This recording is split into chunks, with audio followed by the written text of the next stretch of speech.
Vous vous lancez dans la lecture audio de l'analyse littéraire du domaine des murmures, célèbre ouvrage de Carol Martinez. Au fil de cette lecture, vous découvrirez dans un premier temps une brève mise en contexte de l'œuvre et son auteur.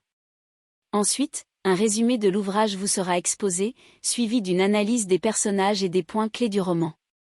Une fois ces différents points abordés, il ne nous restera plus qu'à conclure cette écoute par quelques questions qui pourront alimenter encore davantage votre réflexion.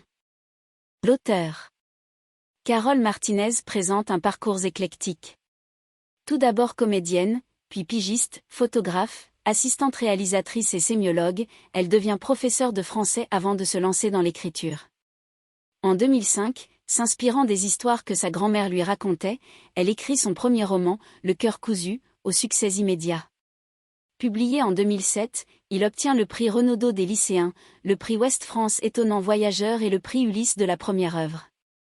Elle a également écrit des livres pour la jeunesse, L'œil du témoin, initialement publié en 1998 sous le titre Le cri du livre. Du domaine des murmures obtient le prix Goncourt des lycéens en 2011. L'œuvre. Du domaine des murmures relate l'histoire d'Esclarmonde, une adolescente du XIIe siècle, dans le comté de Bourgogne. Guidée par la foi et désireuse d'échapper à sa condition de femme, elle annonce le jour de son mariage forcé avec Lothaire qu'elle ne veut se consacrer qu'à Dieu. Son père la viole, mais elle n'en dit mot afin d'être, selon ses propres souhaits, emmurée vivante dans une chapelle. Cependant, à travers ses visions et les récits des nombreux pèlerins de passage, le monde extérieur emplit sa cellule. On lui assigne bien vite un statut de sainte, que vient accroître la naissance de son fils, dont l'origine doit demeurer un mystère.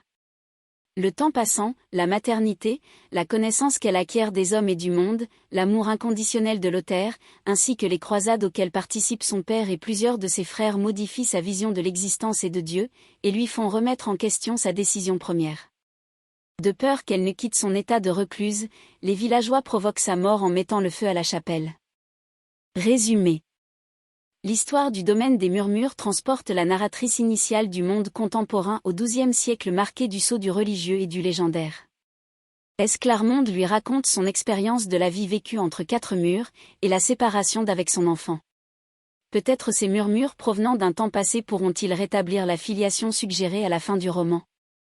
Pour l'amour de Dieu. Esclarmonde est une jeune fille âgée de 15 ans vivant au château des Murmures, qui surplombe une falaise et se trouve au cœur d'une forêt très dense. Lorsque son père souhaite la marier à Lothaire, un jeune homme viol et ambitieux, elle décide de se consacrer au Christ pour ne pas devoir se soumettre à un mari et aux contraintes liées à sa condition de femme.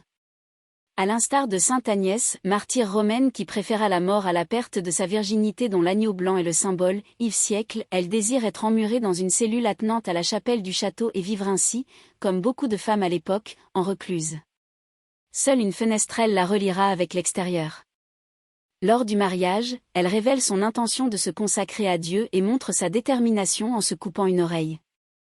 L'entrée d'un agneau dans l'église est interprétée comme un signe divin, si bien que personne n'ose s'opposer à sa décision. Son père fait donc construire une chapelle, mais nourrit une profonde haine envers sa fille. Lothaire reconnaît que ce refus a réveillé en lui une sensibilité qu'il croyait à jamais enfouie, suite à un traumatisme vécu plus jeune. En effet, il a sauvé son frère, Amet, sur le point de se suicider pour une peine de cœur. Berthe, sa bien-aimée, s'était mariée avec Amaury, seigneur de Joux. À l'aube du jour de son enfermement, Esclarmonde souhaite profiter une dernière fois de la nature qu'elle aime tant, mais un homme, qui n'est autre que son père, la viole. Peu de temps après, elle s'aperçoit qu'elle est enceinte. Elle choisit cependant de se taire, rentre dans la cellule qui sera son tombeau et décide de s'en remettre à Dieu. Jeanne, sa sœur de lait, elles avaient la même nourrice, qui a lâché l'agneau dans l'église lors de son mariage, lui confie ses doutes. Désireuse de partir avec son fiancé, elle a pourtant peur de vivre au-delà du domaine des murmures. Le Seigneur veut d'ailleurs contraindre la jeune fille à rester. Esclarmonde pense alors à Lothaire, éperdument amoureux d'elle et qui vient souvent lui réciter des poèmes selon les règles de l'amour courtois. Elle le fait appeler et lui demande d'obtenir la liberté de Jeanne. Dorénavant, Esclarmonde partage son temps entre la prière, la contemplation et les récits qu'elle raconte à son frère ecclésiastique, Benoît. Peu à peu, la renommée de la jeune femme grandit et nombreux sont les pèlerins qui lui rendent visite. Mais la foi de la jeune femme commence à faiblir le jour où elle remarque une petite fraise des bois qui lui rappelle la douceur de sa mère. Nous espérons que vous avez apprécié cet aperçu.